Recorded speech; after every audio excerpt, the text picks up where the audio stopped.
So we are live. Welcome, everybody. I believe we've got streaming to our YouTube. We're good to go. Excellent.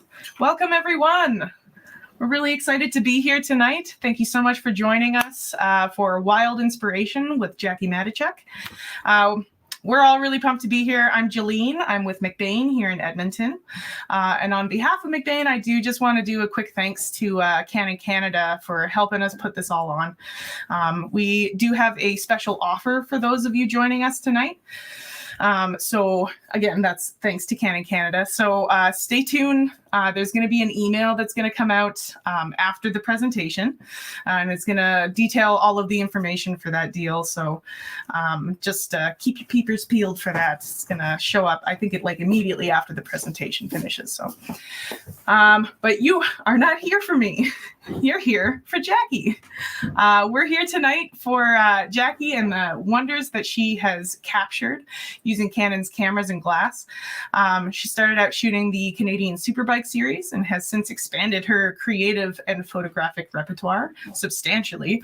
I've only seen just a sliver of the images that she's captured, and I have to say that I have been absolutely blown away, so I'm quite excited. And I want to take something, it's kind of lame, but I really liked this. I want to take something right from Jacquie's bio. It really, it resonated with me. I thought it was very well put. So I'm just going to quote it. Whether Jacquie is photographing epic sceneries, iconic architecture, action wildlife, or extreme sports, the goal remains the same. Put your audience in the moment so they can set their mind free. I just love it. Just being there, experiencing things. So so this is Jacquie Matechuk. She's going to take things away. Without further ado, I'm just going to hand things off to Jacquie, and she's going to get going. Thank you so much, Jolene. Wow, that was really nice of you to share that. And thank you for putting this together, yourself and McBain Camera, and as you mentioned, Canon. And to all of you joining us tonight, the creatives out there in the field, pushing yourselves to be your best. I so appreciate you spending some time with us this evening. My name is Jacquie, and for those who don't know, as Jolene alluded to, I am predominantly a sports photographer. So wildlife is something that is newer to me. That's only really been in the last few years. I am based out of Cochrane, Alberta. I have raced dirt bikes. I've jumped out of a plane. I still love to snow bike today. I have a husband who's a former national road racing champion and a son who is a 3 times X Games gold medalist. So yeah, no surprise. I started my journey behind a camera photographing sports. Shocker. So yeah, the Canadian Superbike series is kind of where I started things. And I was actually working as one of the members of the teams in logistics and had an opportunity to meet some of the sports photographers that were there on site and just the regular circuit guys. And it was actually a fellow by the name of Rob, wherever you are. Rob, thank you so much for the beautiful advice you gave me. But I will still, to this day and forever, remember what he had said. And it was, when you buy a camera, you're going to be fine with whatever body you pick up. However, always buy the very best glass you can afford to buy. And those are words I lived by when I got started, and still to this day, and it has never steered me wrong. So wherever you are, buddy, thank you. So I was actually quite fortunate to get published very early. The very first year I picked up a camera, I ended up in some national publications where my images did, obviously not me. And it wasn't because I had an action shot, of these guys are out there at 300 kilometers an hour, down on one knee. There's some huge speed and action going on. The bikes are stepping out and close moments. And these guys had big, Canon type, lenses out there on the field. I didn't even know what they were photographing with. And the images were great. But what they didn't have was the connection to the sport, which I did. I knew the people on those bikes. I knew these guys. I knew their families. I knew their wives, their children. I knew the heartbreak when they fell short of their goal. or when they lost a contract. I knew the sponsors, the money involved, the pressure involved. And there were so many more stories. There was so much more depth to share with fans of racing than just one moment of speed. And those were the images that actually, between the teams and the sponsors and even the riders, became really popular. And that's kind of how I got started taking photos for real. So everything I've really learned from sports photography was easily transitioned into wildlife photography. So today and everything about tonight is just, hopefully I'm able to give back to you in any way I possibly can. I just want to share the passion, hopefully give all of you something to help you tap into new potential and keep you motivated. So that is me at a glance. Everything I'm going to share with you today is based on my experiences. So quick disclaimer, shopping cart theory. Think of all the things I share with you as items on the shelves, and you're walking through with your cart, the stuff you like, throw it in, keep it forever. If it doesn't really float your boat, not something you're really interested in, just keep pushing the cart. We'll get to you. So we have a very wide range of photographers online today, a very wide range of skill set. So I'm really going to try and make sure I have something for everyone. And some of the things we're going to touch on include the Canon cameras and the lenses, and talking about a natural progression to mirrorless and what it's going to mean to you. Not just tech talk, but camera in hands, how is it going to affect you behind the lens? The importance of how to nurture and why your own creativity and make sure that you're staying motivated. And best part, I think, I'm going to leave you with a few simple tips and habits, things you can implement the very next time you go out to photograph to help you craft more quality images when you're in the field. So with that, let's get started. And you've got, is it up and running? Yeah. Sorry, can't hear you, hon. We are good to go. So you have the screen. Okay. Oh, and now it's not playing. There it goes.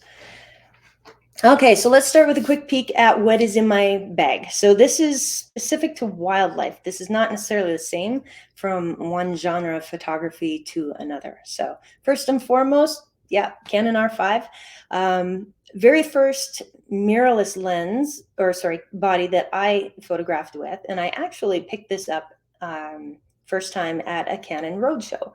So I had an opportunity to go out, spend some quality time, just me and the camera body, took my own lenses, and it was love at first sight, quite literally. I was very intrigued by the settings, most of which I didn't know anything about at the time. But there was so much customizability to it.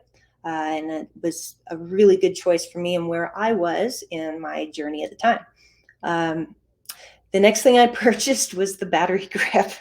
If you're out photographing wildlife, sometimes you could get in a situation where you're there for much longer than you thought you would be, or you end up running into things you didn't expect that keep you out longer. Certainly for me on the sports side of things, we can be out there for hours, and with the extreme sports we do, it's winter-based, most of it, so we also have the colder temperatures.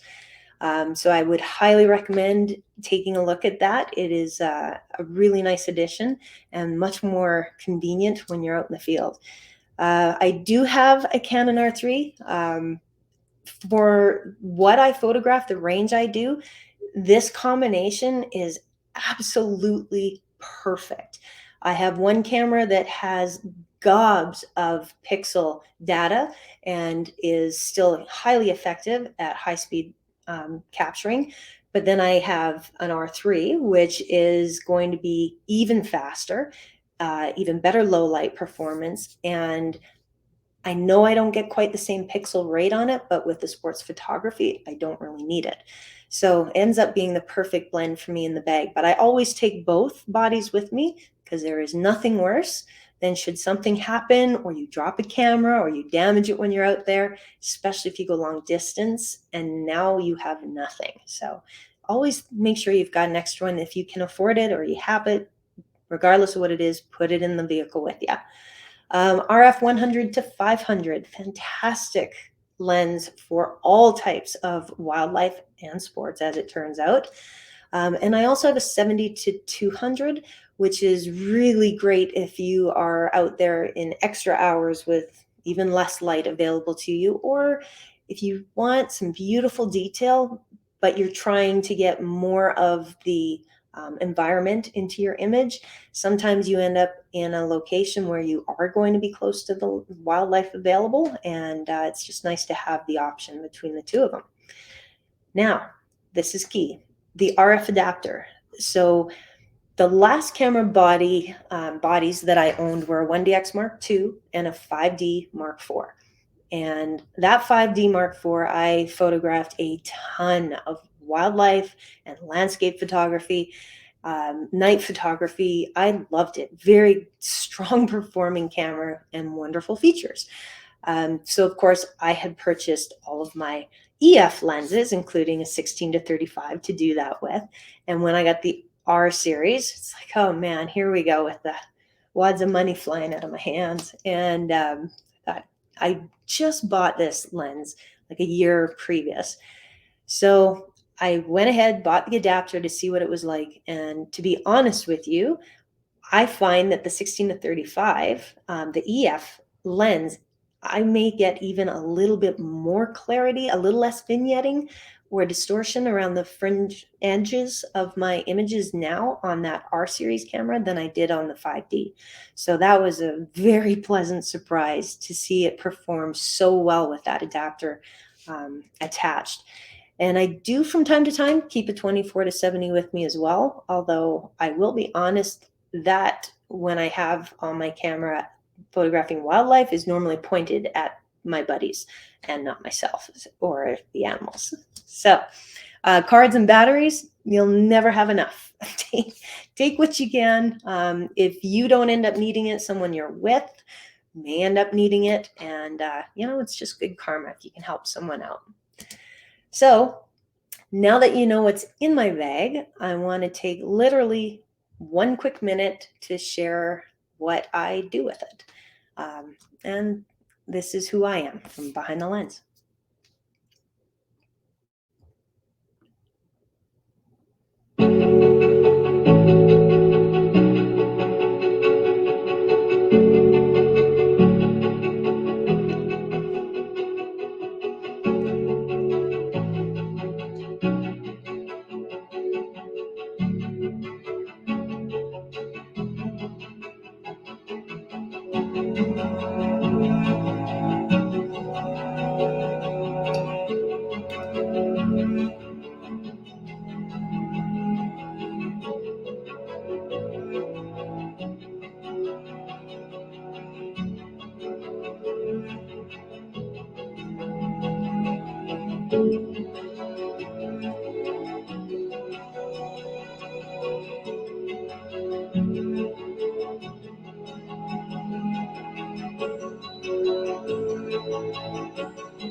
Okay, that is all I'm going to do for those.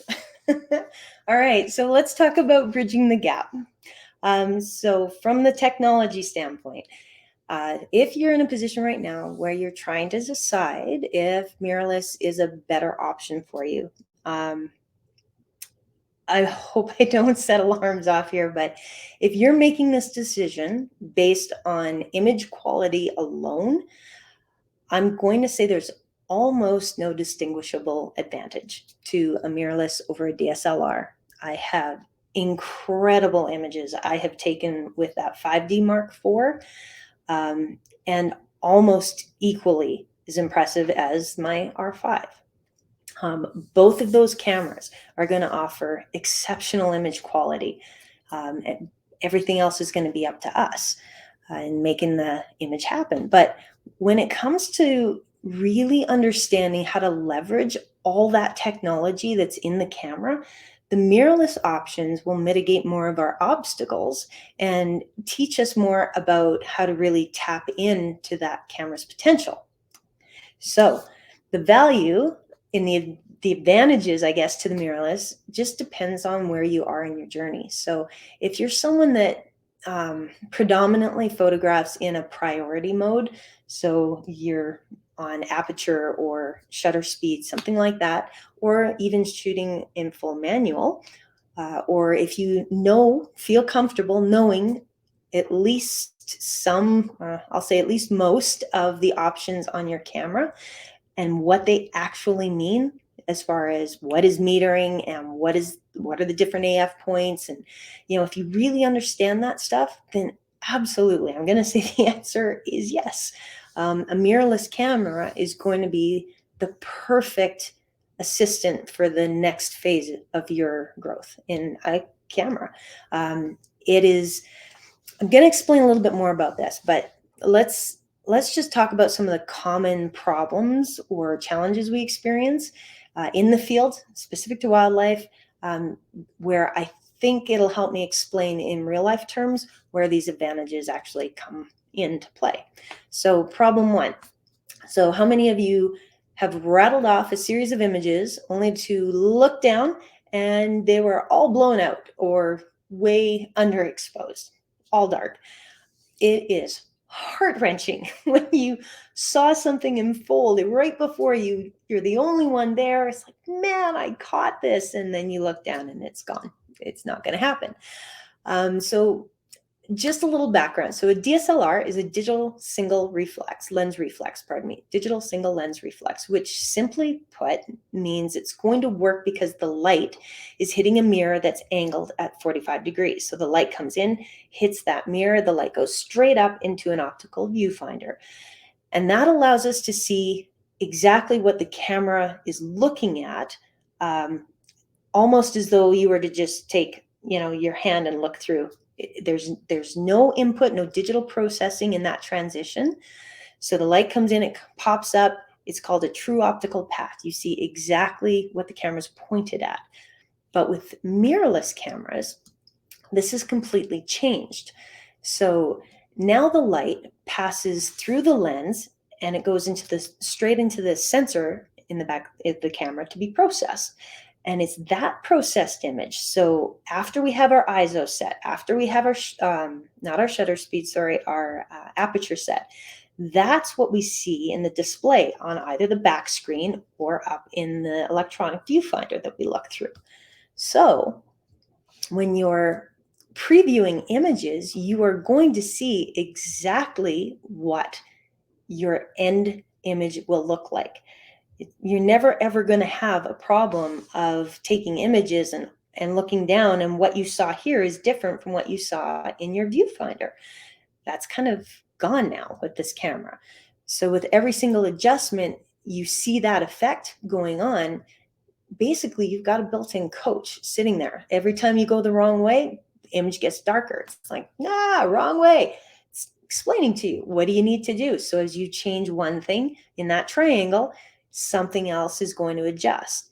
So that's a huge game changer as you're trying to get your head wrapped around things. And then we've got these super high resolution and high refresh rates. So if you've even tried one of the original mirrorless cameras, but you haven't tried an R5, you need to try one because it is very different. That refresh rate keeps the image that you see in that viewfinder so smooth and fluid compared to what the original ones were, where they were kind of a little bit on the jerky side. And even when you are like my R3 at 20 frames per second in electronic mode, it's just like watching a movie go through. I have no blackout. There's no mirror moving. So it's just nice and clean all the way through. And it gives you a chance, I think, to stay completely submerged in what's happening in front of you. You never get separated from your subject. So it's really valuable as a creative. And then you've got that fully customizable display, both on the back, but also in your viewfinder. So again, if you're trying to learn how to be really efficient at making the adjustments between ISO and aperture and your shutter speed, you can see how one thing affects the others just by looking in that viewfinder, and you see the result of it on the screen. So it's something that's going to help, I think, most photographers become better quicker than we ever have before. So the second challenge we come up against, have you ever caught an epic moment and then when you did a review, it just turned out to be a little out of focus, as if there's any such thing? Obviously, if you're photographing wildlife, you have definitely done this, unless, of course, we're talking about the butt shots. So if it's an animal leading you, tail feathers or, back end of a moose or something, I mean, those are always tack sharp. No idea why. Life just has a sense of humor about that. Point is, we've all done this. And because wildlife photography is one of the most challenging genres of photography you can tackle, you've got to be kind to yourself and recognize that there are so many elements in our image we have no control over.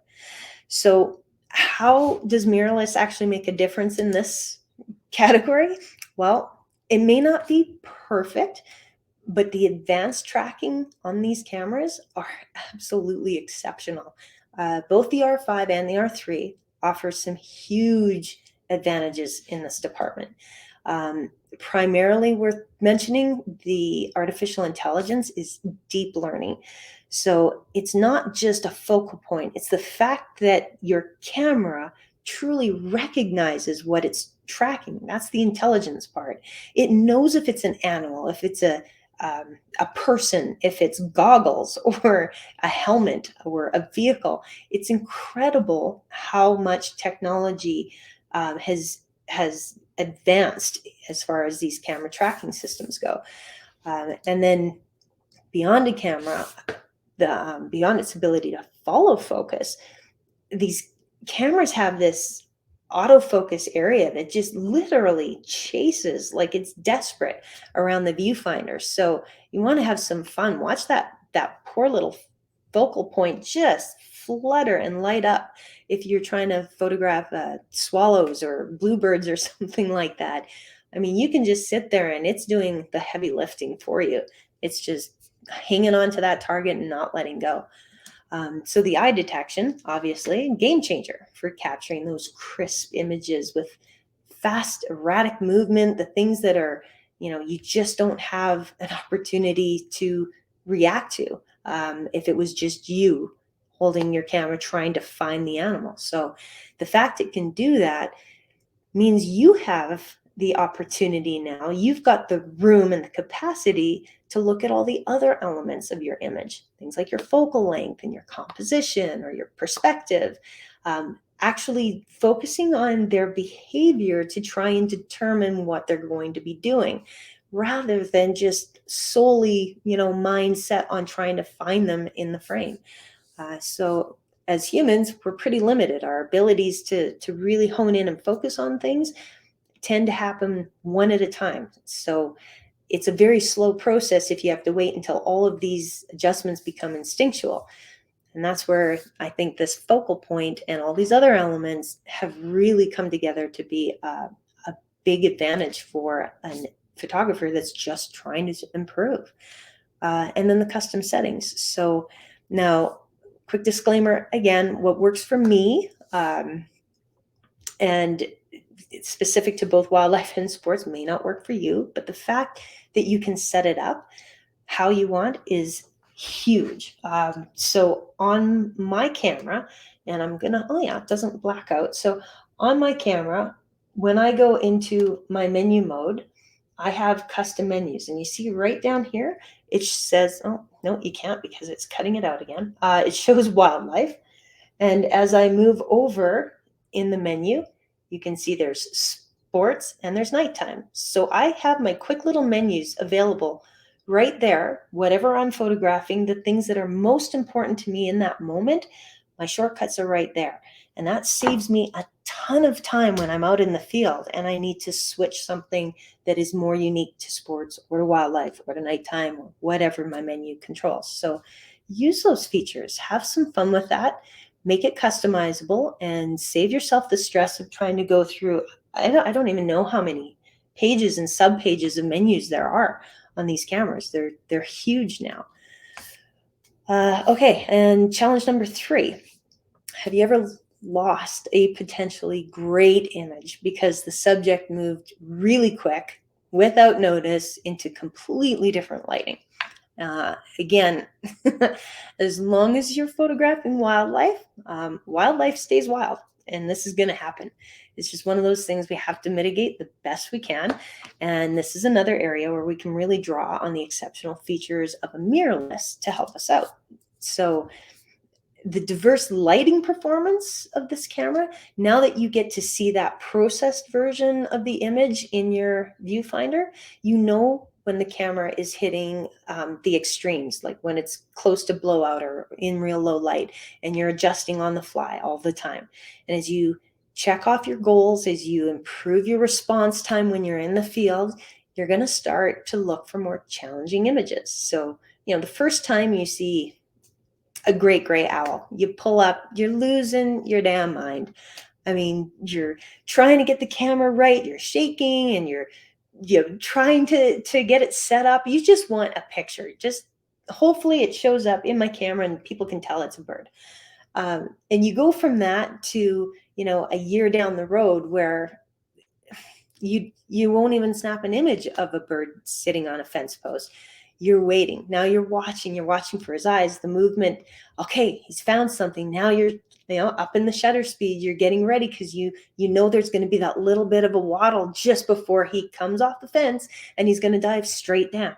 And you're trying to get yourself lined up in a perspective where you don't have that bush in the way, because that's probably where he's going to land. Where he's looking is about 3 feet in front of that fence post. So now you're doing all these photographer things as opposed to just spectator mode. And the camera is what makes all of that happen. It gives you capacity and room to do it. So if we go back to that deep learning point that I made earlier, if you think about a bird that you're tracking, and the bird comes in and dives into the water. Now, of course, we've got sunlight coming, so the dive blows out all the water. It's super bright, and he maybe catches something, maybe he doesn't, but he comes back up out of the water, and you're trying to track him. But of course, he's way across the lake, right next to the tree line, and he's in a dark bird in dark trees, and it's a challenge to keep him, in the focal point. But the camera's going to do better than most people ever will. And then all of a sudden, he's back up into a bright blue sky over the trees, and he's flying with bright light behind him. So you've got all these different things going on with light at different times. And a lot of times, people just put down the camera because now it's too bright. But what if you start getting used to your camera, and again, because you can see how bright things are, you've got it set so that when you depress, maybe your focal button is tracking, the eye tracking is tracking your bird, but your regular point for metering, which is what I use for my shutter speed, is up into the sky. So as soon as it sees the bright light, it darkens everything. So yeah, my bird's really dark now, but you know what? I've got a beautiful silhouette, and I've got nice light in the background. It's not blowing out. So you kind of start to roll with the punches and make things work because you've began to understand more what the camera can do and how to milk all that technology out of it. And that's the whole point of this. Is there's so much in there. We gotta find ways to get familiar with using it. The image stabilization. Oh my goodness. If we go back and we talk about being able to move from light to dark quickly, sometimes you've got an animal that moves into the darkness, into the shade of a tree or something like that, and it's really dark. I mean, there's no light at all, and you're going to have to actually probably turn down your shutter speed if he's just sitting there anyway, just to get the picture. These cameras and the image stabilization between the mirrorless and the mirrorless lenses, when they communicate, is second to none. I have actually been able to handhold at 1/20th of a second and get a really good, sharp image out of it, which shocked me. Don't get me wrong, I got a few really crappy ones too, but the fact I could get any at that shutter speed absolutely blew me away. So it's, again, another level of technology that we've got to get used to tapping into. And then we've also got the processing speed. It allows for us to shoot at a range of 1/8,000th for the R5 to 1/64,000th, I think it is, for the R3. If you've got enough light when you are out there in the field, the first thing I would suggest doing is crank up your shutter speed as high as you can go. If you're only at, an ISO of 400 and you're at 1/4,000th or 6,000th of a second, that's great. That is okay. I don't think there's any such thing as a picture that's too sharp. So don't be afraid to crank that shutter speed up. You definitely won't use a picture that's blurry. So if you're going to sort of default one way or the other, speed rules when it comes to wildlife imagery. So going back to bridging the gap. So 2.0 here. I want to talk about the gap between us and our equipment. I kind of alluded to that already. So, and how we keep our motivation and enjoyment out there on par with the abilities and the technology that are in the camera. And the reason I bring this up is because if you really love what you're doing when you get out there, if your world changes, if all the horrible things just pause and go away because you've got your time, this is something that has longevity. This means you are going to be able to stay behind a camera happy for a very long time. So you need to nurture that. You need to protect it. All your new ideas, all your improvements are going to be coming from this passion you have. So how do we do that? How do you inspire your own creativity? Recognizing that everybody here tonight, we all come from somewhere different. So some of you may have been photographing for, decades and decades. And some of you maybe have, maybe you work full-time in photography. So this is your sole method of earning income. That can be a stress because it's not just for you anymore. There are bills and responsibilities attached to what you're doing, and that can really change how you feel about something. Or perhaps you've got, this is sort of your hobby and you've got one or two other jobs on the go and you're trying to fit this in.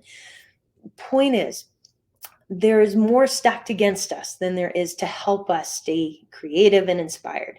So you've got to be able to count on yourself, and things that you do today to nurture your creativity are going to keep that camera in your hand for many years to come.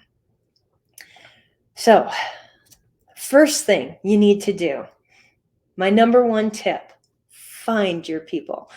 The best place to find them, exactly events like we have coming up. McBain Camera, I was scoping their site. They have a beers and cameras event coming this Sunday. Are you kidding me? Two of my favorite things. The fact that you can find people who love what you love, that will help you be better. They're going to share in your passion. And you're going to talk for hours about ISO and aperture and metering and shutter speed, and they're never going to glaze over and lose consciousness. They're actually going to talk to you, so that's exciting. These are the people that you want to share all those beautiful moments with, and they just get you. This group photo here, looking at the screen to the left of me, this is Joanne. Joanne is one of my closest friends, and she is our bird nerd. I never photographed birds before I met Joanne. I love to be around her, to get out and photograph anything, let alone birds.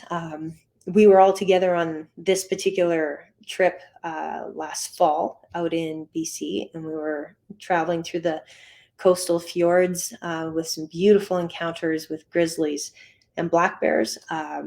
If you move to the left of Joanne, that's Denise. Denise is a newer troop member. So in this particular outing in that boat, that sailboat, we stayed in there for 10 days and we had 2 to a cabin. So we had to come with 4 people. So Denise jumped in and she was a wonderful addition, fit in seamlessly. To the left of her is Wendy, and Wendy is another one that, one of the 3 girls of Joanne, Wendy, myself, we photograph a lot together. Wendy and I have traveled up to Churchill to photograph polar bears. And Joanne and Wendy, when I couldn't go, had gone and done that as well. Joanne and I are going up to Alaska with some intimate moments planned with some grizzly bears this fall. So we kind of got that little clique, our little tribe going. And I think, honestly, some of the most powerful conversations we have had, there wasn't even a word spoken.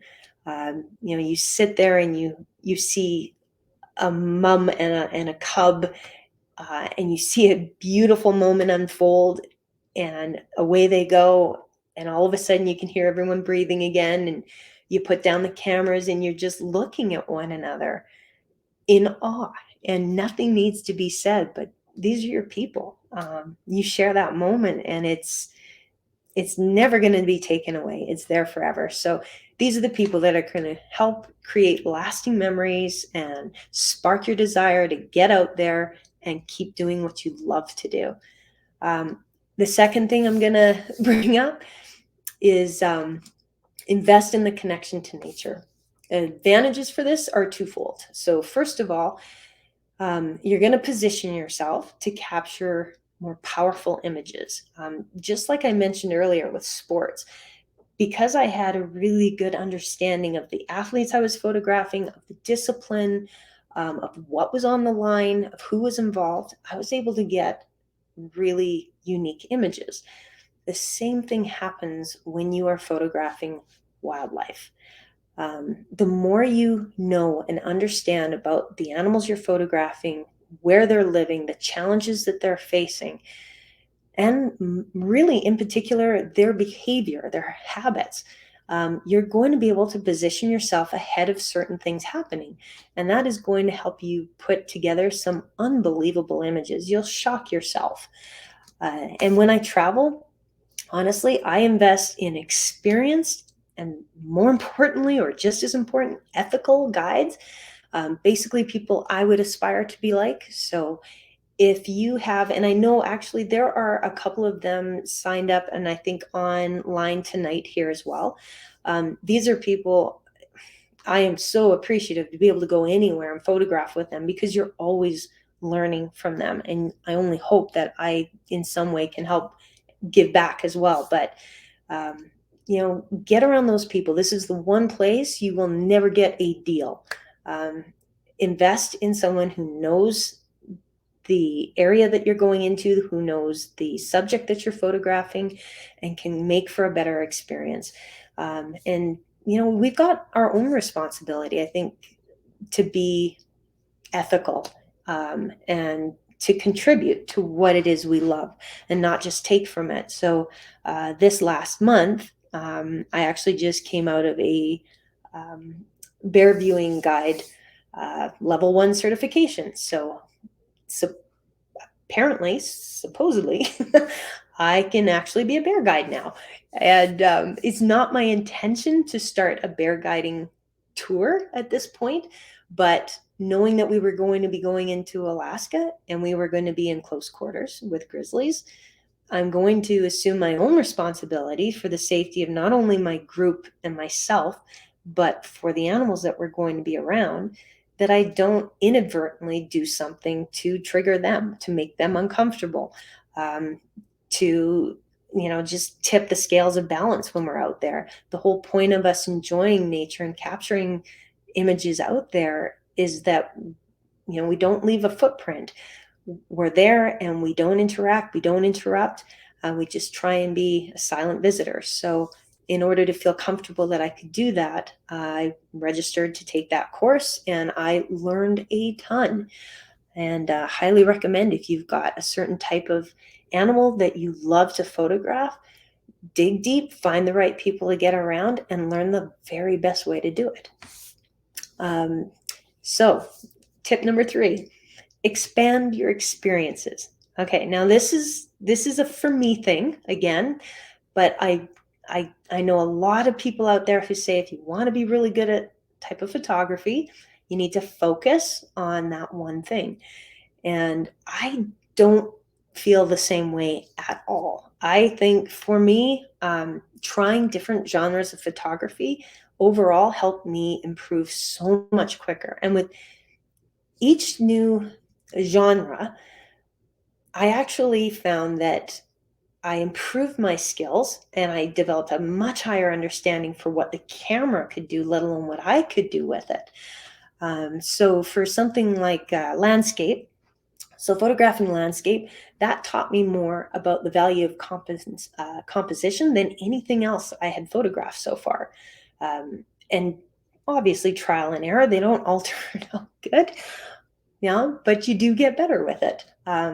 Astro and night photography, well, that forced me to develop an intimate understanding of the controls in pitch black, because there is no quicker way to lose friends than to turn on your headlamp when everyone else is exposing a long shot.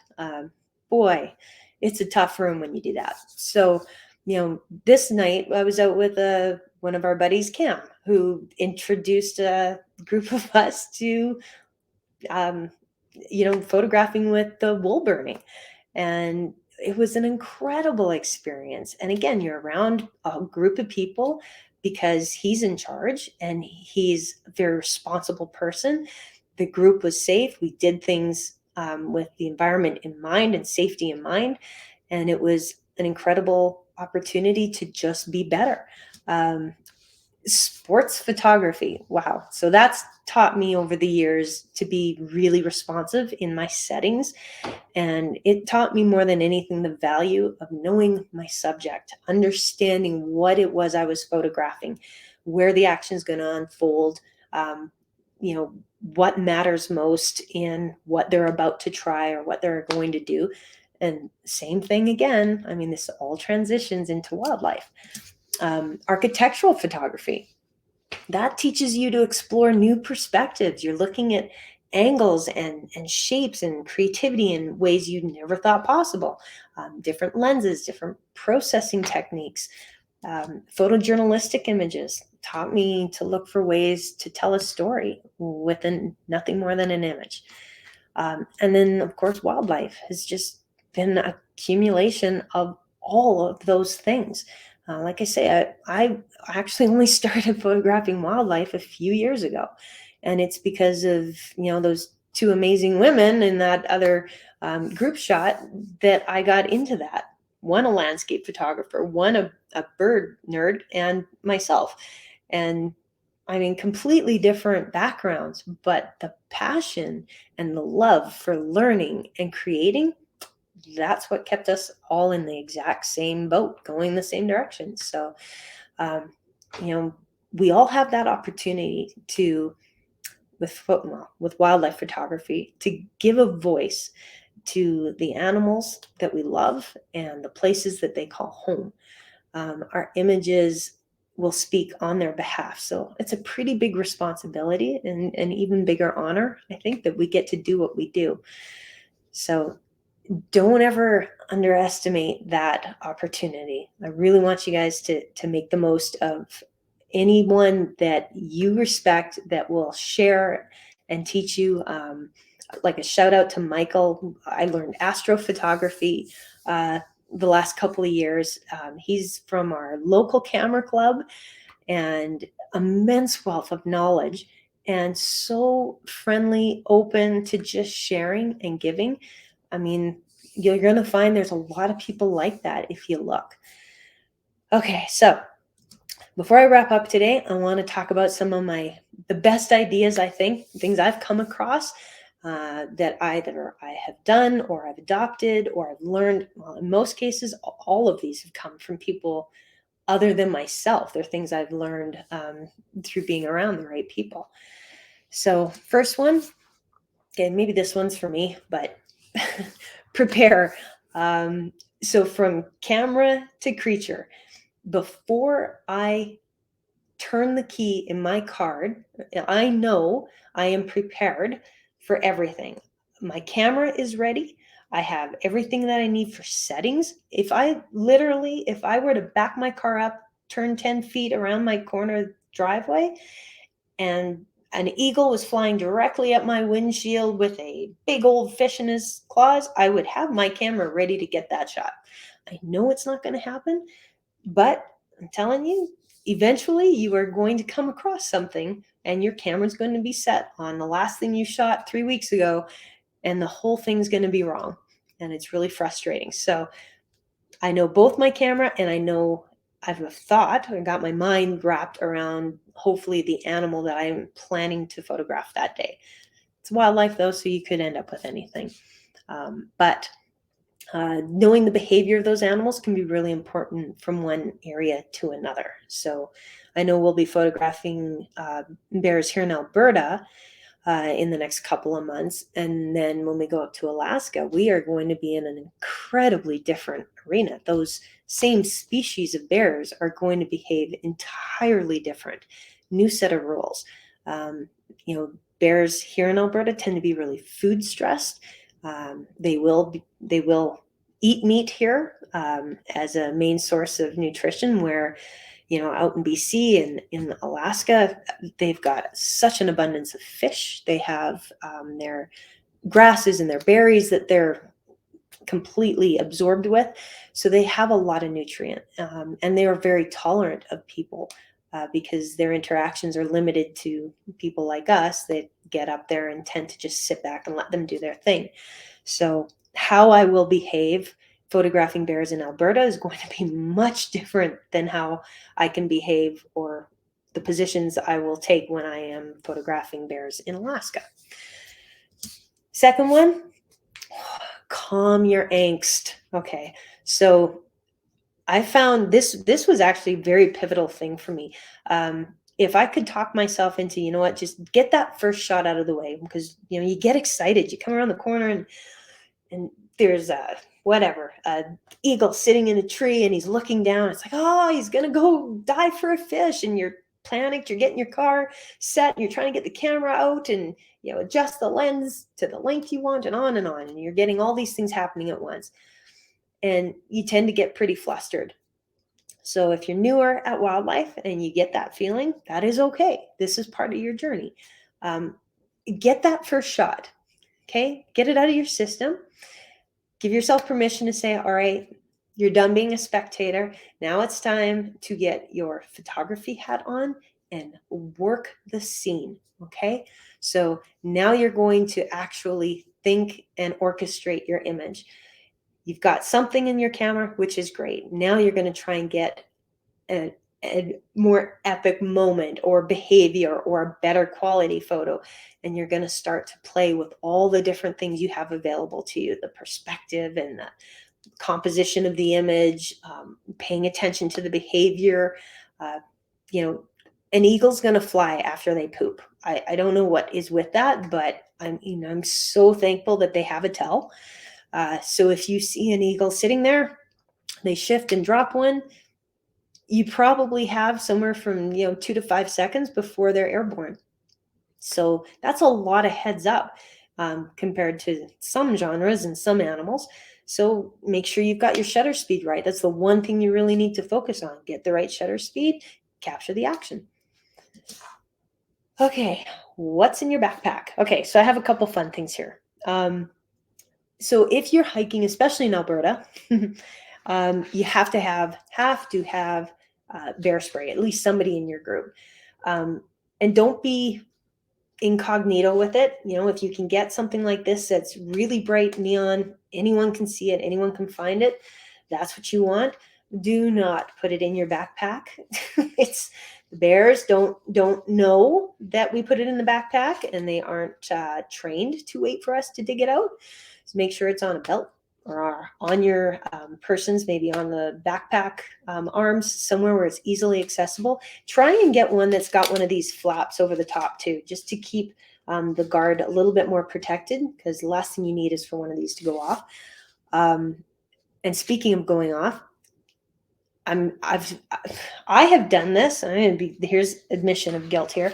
I've done this for years. I have walked around with bear spray just so I'm prepared.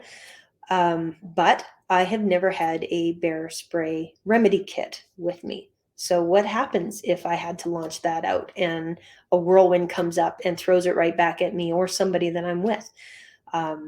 There are some very specific things you can do to make that a lot worse.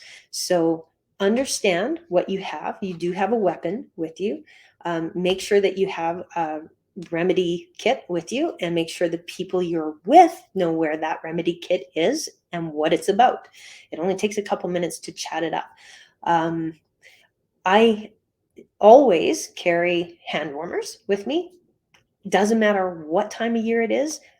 You never know when something's going to happen or go wrong. So if you need a source of heat in a pinch, it's something at least. I also always carry a flashlight, even if I'm only planning on being out in the daytime. Aspirin, meal replacement tabs. Oh, I love my food. I can't imagine not having food for, 24 hours. So I always make sure I have something with me, and I have a little tiny pack, and, it supposedly will give you the nutrients for a day, but it's not going to make me happy, but it's something. First aid kit, pardon me. And if somebody in your group, like one of our girls, we have a dose for her because she could go into anaphylactic shock. So we know where her dose is all the time when we're together. So we've got each other's back. One of my favorite things always with me, and I'm going to give a shout out to Joe Desjardins. These little babies, these knee pads, best thing ever. We were out photographing with a group, and Joe had these on, and I asked him about it. I'm like, hey man, that's a pretty smart idea. And he's like, yeah, you can get them for like $5 at, hardware store. And he's like, I use them all the time. And we actually picked them up when we were photographing in the boats, because the base of the boats were metal when we were photographing. And a lot of times we were on our knees, and had we not had those, it would have been very painful experience. So I use those not only in the boat, but every time I go out now, because guess what? I can get down low. I can get a perspective that's even on par with my animals. And that becomes a really intimate shot. So very valuable. Use your perspective to make as many images as you can. So don't need to know. You don't have to tell anyone, but if you're that person that gets back home after you photographed all day and you start going through your images, and 114 out of the last 120 are almost exactly the same, this is something for you. And again, we have all done it. But if you can challenge yourself, and again, this may be just one element that you take on for the next, few trips that you go out. But the next time you go out, if you come across, let's say, barred owl sitting in the tree, and you're going to get out, get some photos of it, try and come out of that one opportunity with even 4 or 5 completely different images. Like if you were to post them, 3-4 weeks apart on your Instagram, people would assume you have seen a completely different bird because the image looks so different. When you can start to do that, and that's a little bit of everything, the angle that you're at, could be the lighting, could be what they're doing, could be your perspective or composition, all those different elements to make a unique image, you're going to be so much happier with the variety. So not just looking for one good image, but finding 5 or 8 or 10 or 12 from each animal that you see. It's going to make the whole thing feel so much more rewarding for you. So really push yourself to try and come up with unique images, even though you're photographing the exact same subject in the same area. And number 5, So kind of going to end with this one, but I know not everybody does post-processing, and most people though have like a Lightroom or something where they're importing their images anyway. So I want to talk a little bit about exploring some options with Photoshop, because if you know what you can do, what you can turn an image into after you've taken it, it's going to change how you look at images and opportunities when you're in the field. There are things I photograph today that I would never have bothered photographing years ago, because I didn't realize what I could do with them. And I want to share a couple of them with you. So first one, this is absolutely the most basic of examples. So really fortunate in Churchill, this big boy just come lumbering right towards us. Now I have a really long lens with an extender, so I am not in any danger here. And I'm with professional guides, of course. But with him being the distance that he is, there was a little bit of a haze. So just the simple process of enhancing, a little bit of sharpening, a little bit of riching. So if you look again at the difference, you just have a little bit more vibrant image where you're really pulled in and focused on the beauty of that animal. So very simple processing in that one. This one also, so this was one from last fall. Beautiful young grizzly bear. We got flanked by this by this boy. We were watching bears that way. Another good reason to have quality guides with you, because the guides spotted the bear coming right in behind us. And of course, they're amazing. We were out with a group called Outer Shores out of BC, and it was a tremendously rich experience being with them. And of course, very calm voice. You just heard him say, "Hey, bear." And I remember thinking, man, the bear can't hear you. And I turned to look, and it's like, oh, that bear. Yeah, he can hear you for sure.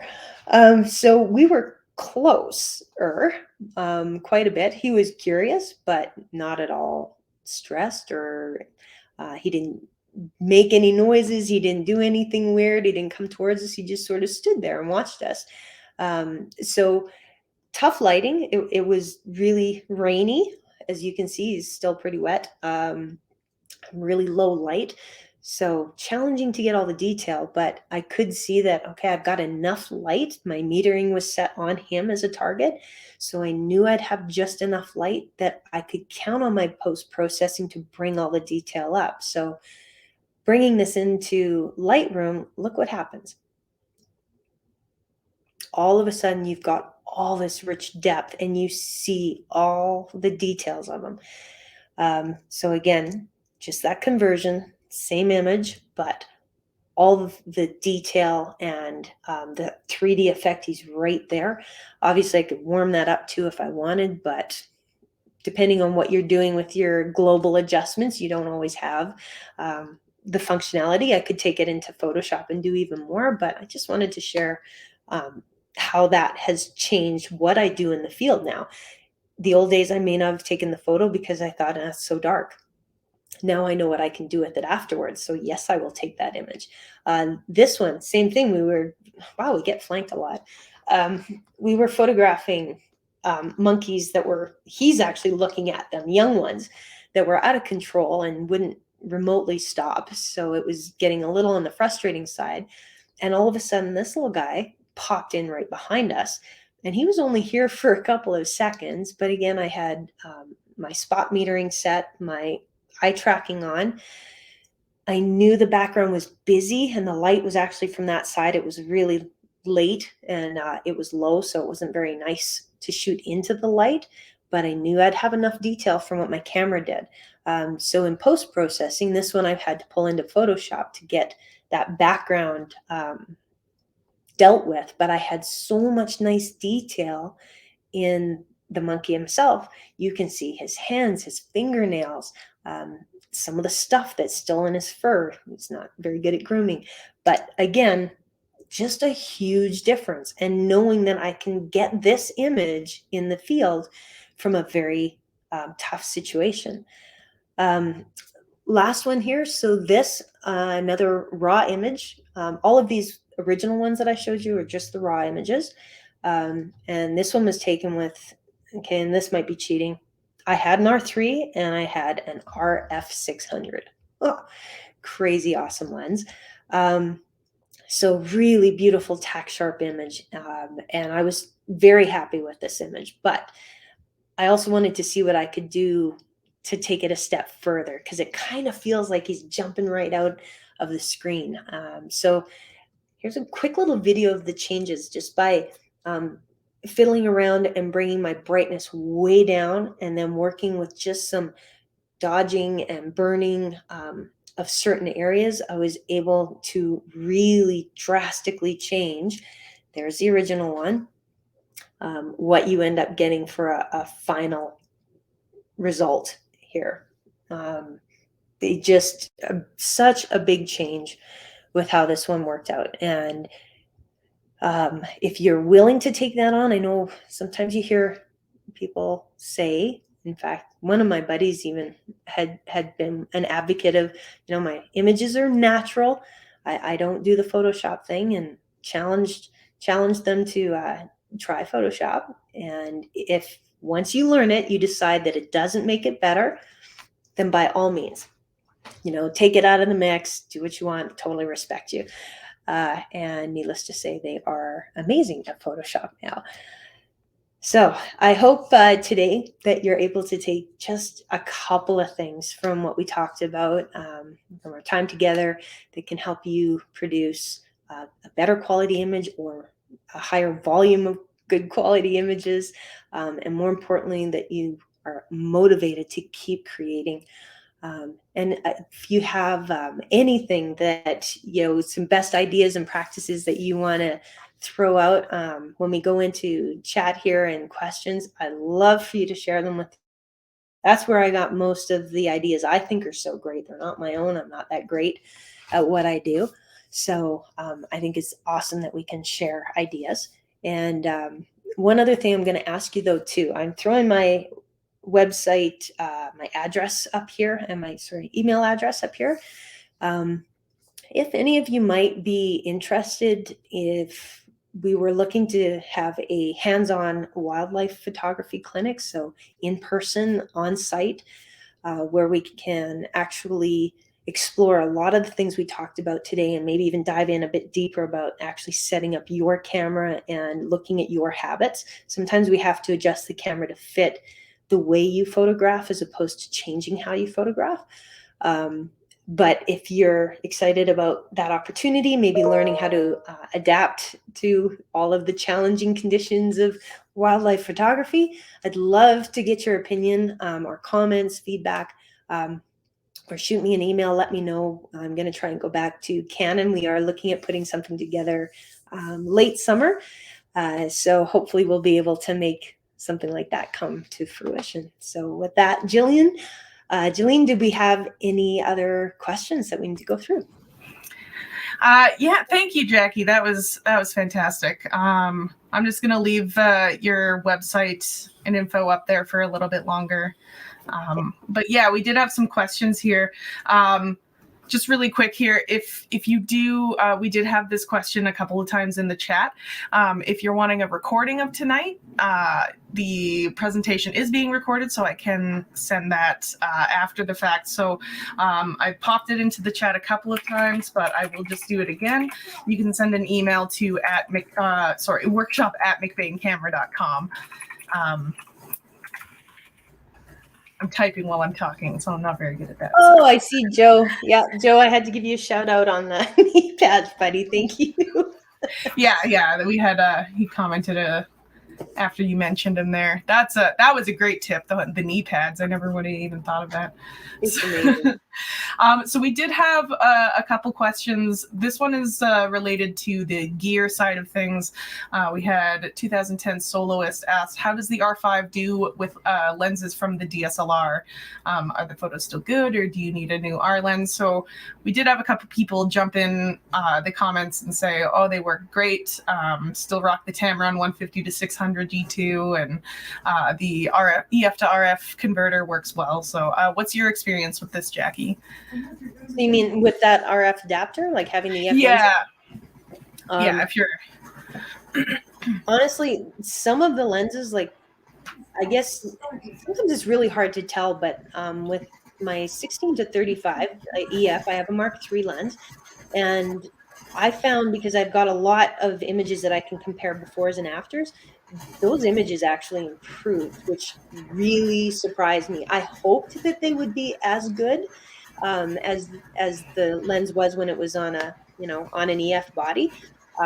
I assumed I'd lose a little bit when I put that adapter on, but it absolutely did not. I found that the little bit of vignetting and distortion that you get on the far outer edges with a regular my 5D Mark IV, Yeah, I couldn't find it with an R5 at all. It blew me very away. interesting. Mm-hmm. Yeah, that's so. I mean, in my experience, it works perfectly. Like it's a seamless transition to use the EF lenses on there. I haven't, but that being said, someone else commented the RF lenses though are amazing. So if you can get them, it is definitely worth it to invest in some RF glass.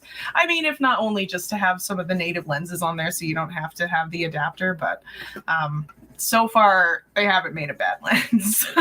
No, and yeah, if you have the choice, obviously, I'd love not to have an adapter, an extra piece, an extra length with me. But, if you've got to go through that financial graduation of lenses at a reasonable pace, it's sure nice that we can get all the performance we had before without having to upgrade every lens in your arsenal. So yeah, big agree on that one. Absolutely. We had another comment or another question here from Rob when you were talking about bear guiding. He asked, which guide did you use for the bears in BC? And would you use them again?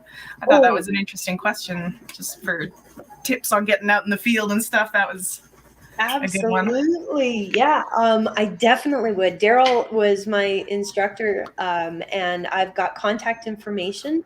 Actually, I can see.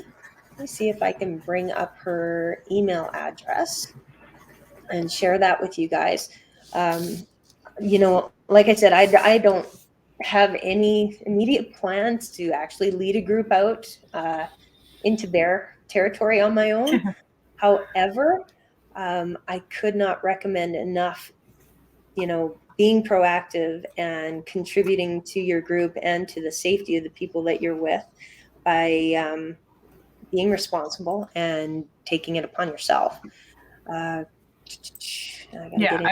was some great advice. I love the, taking your own responsibility, like making sure you're not damaging things for the wildlife and being a conscious steward while you're in their home, basically, Yeah, well, I think, and the worst of it is, you could actually get into a situation where you had no intention. And I know a lot of people that are amazing. They're good-hearted people, amazing photographers. And if they did that, if they jeopardized the animal or someone that they were with their actions, they'd be mortified. Yeah. But it could happen. So if you can mitigate that, great. I'm much more excited about going into Alaska now than I was before.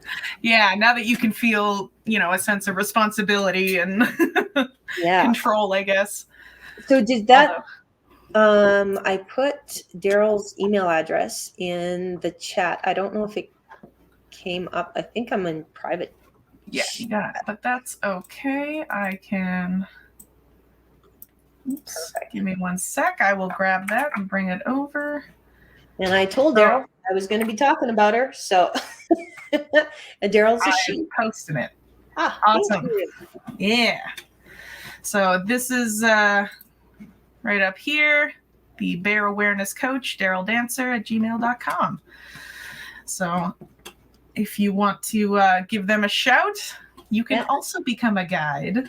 Yeah, that's the CBVA, so Canadian Bear Viewing Association guide course, and they have a level 1 and level 2 course, and ongoing support that comes with your bear guiding certification.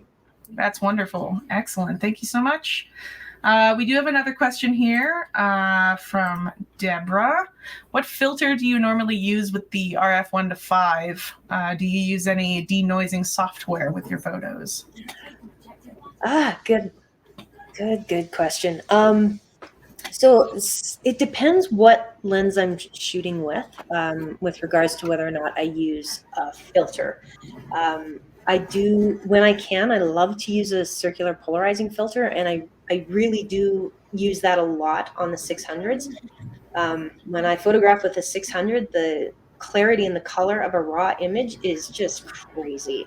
It hardly needs to be touched. It's silly. But with the 100 to 500, it depends. If it's really bright light, I'll use that circular polarizing again. If it's not, sometimes I'll leave it off just to get the clearest possible shot I can, get the most raw data I can to work with in post-processing.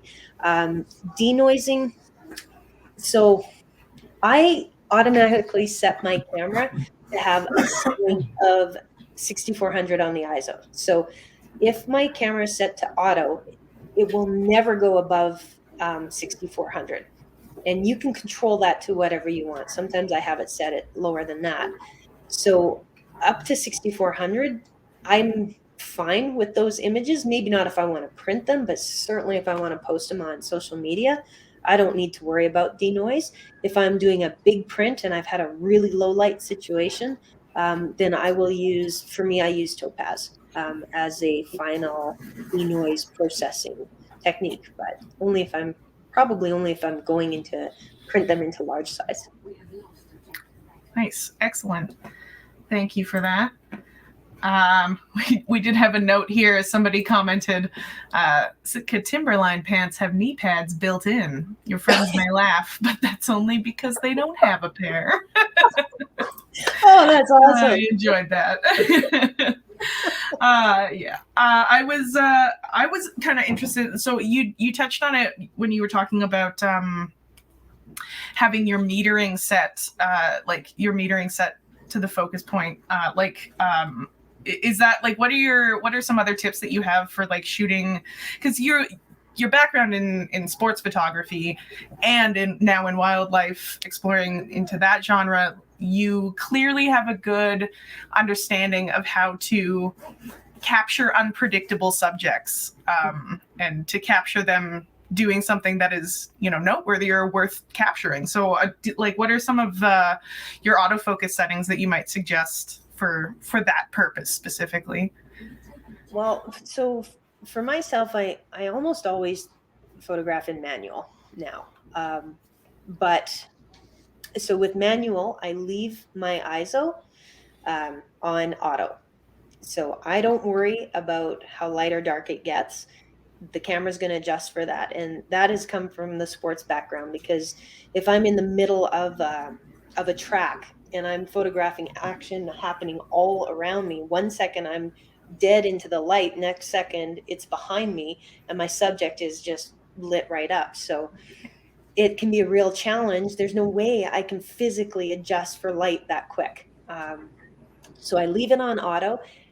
Typically I'll leave and it depends what lens I'm using. So with the 100 to 500, a lot of times I just leave that on the lowest possible number for my aperture. And that's going to depend on your focal length. Obviously, the closer it is, you get a little more light. But the further out it is, I think it's 7.3 is the setting on it. So we've got that's kind of already set. So my only concern is my shutter speed, and my shutter speed is what is going to force my ISO up or down.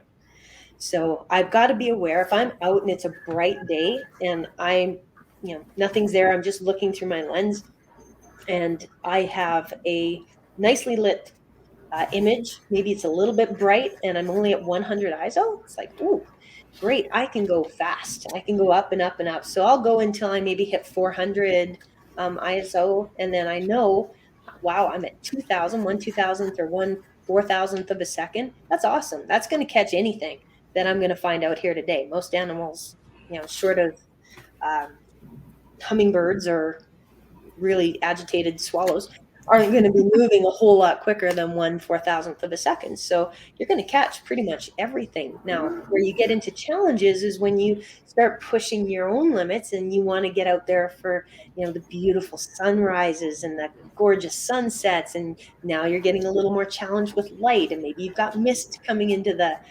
equation. So that makes it a little more difficult, and you've got to get you still have to start making those decisions, those priorities between what do you have to make it a usable image and what do you want to have. It's a give and take all the time, and that comes down to knowing how you photograph, how you respond. So it's adapting that camera to your personality. I really believe, to just take somebody else's settings and feel good about it, it's probably not going to happen. I learned the hard way, digging in one element at a time, trying one adjustable component at a time, and getting better with it. And when you were ready, fine, now I'm going to tackle another one. And then it made sense. And that was before we had the electronic viewfinder. Yeah. And I was just about to comment, like, that's you can do that. Like you said, you have a guide built into the camera now where it's showing you exactly the image you're going to get. And it's just, I'm so excited. Fantastic. People are going to get so much better, so much quicker. Yeah. Well, and it is true. Like, if you haven't shot with an R5 or at least tried one out, and you've only used, very early mirrorless cameras, the EVFs on the early ones were really hard to handle. If you were switching from a DSLR, it's just choppy and ugly colors and low refresh rates. But now, like, it's beautiful. It's like watching a movie in there. Yeah, it's crazy. And I mean, when you've got the high shutter speeds too, sometimes you don't even realize. You're in the moment. It's like, oh yeah, I should let go of my button. Yeah. Oh yeah. Which reminds me, make sure you guys get those CF Express cards. Mm-hmm. Those little SD cards of yesterday will not cut it with those speeds and buffering stuff. Yeah, they're not going to be able to keep up. So if you're wanting to shoot the big raw files at that full, like, taking all those shots, definitely get those fast CF Express. We have a couple questions. So Rob is very curious about your guides. So he asked about the Alaska guide service that you're using when you're going up there. Actually, I'm going up with a really wonderful friend of mine. His name is Zach Mills, and I think he's in the early stages of building this tour for, we're going to test it out type of thing for future runs. Nice. But, Zach is one of those guys I talked about that, you talk about ethical and responsible as a photographer, as a person, very environmentally conscious. He's the kind of person you could be around for weeks on end and never tire of him. The shot to him is incredibly important. So he's that person that understands both sides of the equation. It'll never be at the detriment to an animal or to someone in the group, but he will push where it's permitted to get the best you can. And that's hard to find. Yeah. So right. By all means, if you've got any, there's other places, lots of other places. If there's something that someone's looking for as far as an experience, if I don't know someone, I'll tell you. But if I do, I am so happy to share that information, because I'm letting you know about them because they helped me. They gave me a great experience out there, in the wild, and I want the same for other people too. So nice. Awesome. Thank you. We have a question here from Sherwin. Where can we photograph hummingbirds in Alberta? That's a good question. That's a really good question. I do know that down south I've seen hummingbirds, like southern Alberta. But that's just hummingbirds are tricky because they have very specific paths that they take every year. So if you're not along one of their paths, you're just never going to see them. Well, and and it's funny because I know there are some people, one of my buddies from our group shot there, she has hummingbirds in her backyard. Here in Cochrane. I've had 2 out here, but I didn't see them at all last year. So I'm sure, like most animals, they're following migratory changes based on weather, food, that type of thing. The most fun I have ever had was in Belize. Oh my goodness, they're everywhere. like hummingbirds everywhere in Belize. Yeah. Oh. Yeah, if you're a bird nerd, you are going to lose your mind over Belize. So that's something you may want to put on your wish list. Go there, Belize, and I think if you go, what's the other one? Oh, I'll have to think of it. Where you go inland, it'll come to me. There's another place as well that we had gone to. That was incredible. Yeah, I don't know anywhere consistently in Alberta that you can photograph hummingbirds, but I know that I have back when I was a kid, my Oma had hummingbirds outside her window all the time in Three Hills. So Three Hills. Okay. Now Robert just chimed in. So Robert's one of my buddies from the PPOC. All right, he's got West Castle River Valley. Thank you, Robert. Yay, Robert. That's excellent. So I guess West Castle River Valley is a good place to go for hummingbirds. Thank you. That's a good tip. Adding it to the list. Yeah, no kidding. I want to take some pictures of hummingbirds. See, this is why you need friends. Exactly. You need photographer friends. Well, and you mentioned the beers and cameras that we're putting on this Sunday. And that's the whole intention is just to find people that like you said, aren't going to like zone out when you're talking to them about it. I love my other half, but wow, talk about. Oh yeah. Well, I feel bad, right? Like I come home and I talk about cameras and I talk about work, which means I'm talking about cameras. And so, it's gotta be tiring. Yeah. We have a question here from Ruth. How do you handle the weight of a larger lens? Do you use a tripod? I rented the 500 millimeter over the weekend and had a heck of a time holding it steady. Very good question. Yeah, no, that's it is a good question. So I do love, hang on, I'm just gonna grab so my favorite thing is a monopod that I have because I like to be with sports photography. I never have I don't use a 600 lens, and it's usually 100 to 500 because to have a prime, they're obviously heavier. And if I'm photographing on the side of a mountain in Aspen at X Games, well, I'm at 12,500 feet above sea level. Like there's no oxygen and you've got to run up and down the side. So less weight's better. So I use a lighter lens and I got used to really good techniques of holding. So one of the biggest things with a camera, I think the bigger the camera, lens, the more important this is. So my bar at the bottom, there we go. Okay, so the bar at the bottom, I like to hang on to this. And I keep my elbow in nice and tight right in front. So all the weight of that camera is in the palm of my hand, on the heel of my hand. And then I worry about this. The more you try and keep your hand out, that's where you start to get the shaky, right? Yeah. So use yourself to keep that arm in nice and tight, which will help. But if you are going to be out for something like a 500 for a long time, Ruth, unless you're shoe woman, you're dead on. You have to have some kind of help because the weight of that is just exhausting. So something like a monopod that gives you flexibility, you can pick it right off the ground. You can angle it down. You can get down really low, really quick. You need to. Mm-hmm. That's my preference because you don't know. They don't, even if they had a script, they won't follow it. So you're kind of just rolling with the punches on what wildlife wants to do. So keep yourself as free as you can. Just get the bulk of the weight off.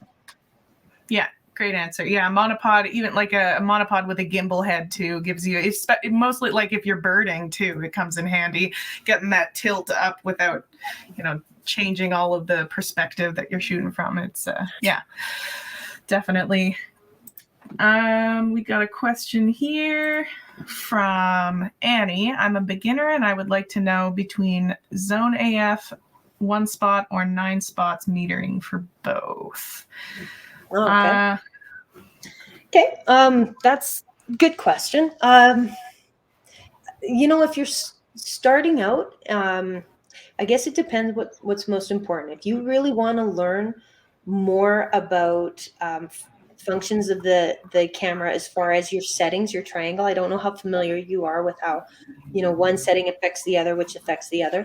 But if you're really trying to focus on that right now, then use the 9 spot. You're not going to have precise control over where the focal's going, but the 9 spots are going to capture the bulk of your material. And I'm assuming this isn't an R5, because if it was an R5, you would just use your eye tracking and it's going to follow no matter what. You're just along for the ride. So use your 9 spots. Once you get familiar with your other settings, and you can now focus on making your shot and getting composition. As soon as you're comfortable, I would move to 1 spot. I personally want to take control over what my camera is focusing on when I'm out there. It's one of the reasons, like I've got my cameras, both of them are set up with a back button focus. One back button focus will do my eye tracking. The other one, if I get into a situation where it's, in a really thick bush and it's all over trying to find that darn eyeball and it just can't see it, then I pop over to my second back button, which is a spot focus, and I will force it to find what I'm looking for. So I've got both ends covered, and then my shutter is completely separate, has nothing to do with focus. That's when it figures out the lighting based on where it's pointing. So I would start with your 9 spots till you feel like you have control. Don't try and take on too much at once. There's so much to learn with cameras in the beginning. Just once you get one thing out of the way, add another, and then it'll start to mold and shape you and develop good habits. I hope that helped. And I do want to just say, like, if there are any questions, so I suffer from what I call staircase width, where I don't think of the right comment or question until like an hour after I have the conversation. So if you have any questions for Jacquie after the presentation, same email, workshop@mcbaincamera.com. Fire it off to that, and I will do my best to facilitate the answering of those questions. So just send them off to me, and again, if you want a recording of tonight's presentation, we can definitely get that to you as well. I see a question that says, do you ever press the red button on your camera? Too. And I'm ashamed to say I forgot to bring that one up. So I'm assuming they mean the little video record button. I've got mine set up for video record, and I have just started doing video with my camera again, not because I figured it out on my own, but because I found someone that I trust that's really good at what they do, that has helped me get some decent base settings down.